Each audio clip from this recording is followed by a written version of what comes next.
ತರಗತಿಯಲ್ಲಿ ಬಹುಪದೋಕ್ತಿಗಳ ಬಗ್ಗೆ ಬೀಜಗಣಿತದಲ್ಲಿ ಪಾಠಕ್ಕೆ ಹೋಗ್ತಾ ಇದ್ದೇವೆ. ಈಗ ಎಲ್ಲರೂ ಕೂಡ ನಾವೀಗ ಸ್ಮಾರ್ಟ್ ಕ್ಲಾಸಲ್ಲಿ ಇದನ್ನ ನೋಡಿ. ಈಗ ಬಹುಪದೋಕ್ತಿಗಳು ಮಕ್ಕಳೇ, ಬಹುಪದೋಕ್ತಿಗಳಲ್ಲಿ ನೋಡಿ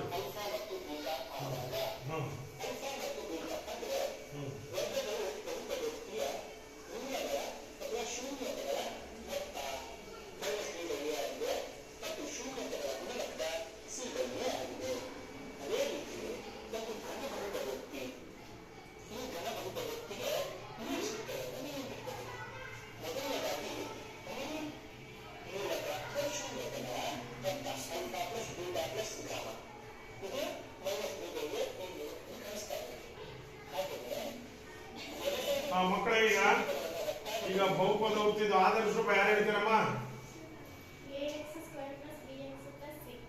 ವೆರಿ ಗುಡ್.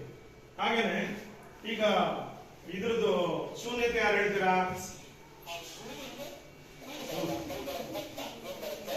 ಶೂನ್ಯತೆ ಹೇಳಮ್ಮ. ಶೂನ್ಯತೆ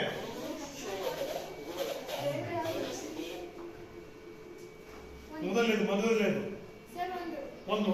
ವೆರಿ ಗುಡ್. ಹಾಗೆ ನೋಡಿ, ಈ ರೀತಿ ನೀವು ಇದೆಲ್ಲ ಅಭ್ಯಾಸ ಮಾಡಿದ್ರೆ ನಿಮಗೆ ಬಹಳ ಸುಲಭ ಆಗ್ತದೆ. ಬಹುಪದೋಕ್ತಿಗಳು ನೋಡಿ, ಈಗ ಭಾಗರ ಪ್ರಮೇಯ, ಶೇಷ ಪ್ರಮೇಯ ಇವೆಲ್ಲ ಪರೀಕ್ಷೆಗೆ ಇರ್ತಕ್ಕಂಥದ್ದು ವೆರಿ ಇಂಪಾರ್ಟೆಂಟು. ಇದನ್ನ ಹೆಚ್ಚು ಅಭ್ಯಾಸ ಮಾಡಬೇಕು. ನೋಡಿ, ಆದರ್ಶ ರೂಪ ನೋಡಿ, ಪಿ ಆಫ್ ಎಕ್ಸ್ ಎ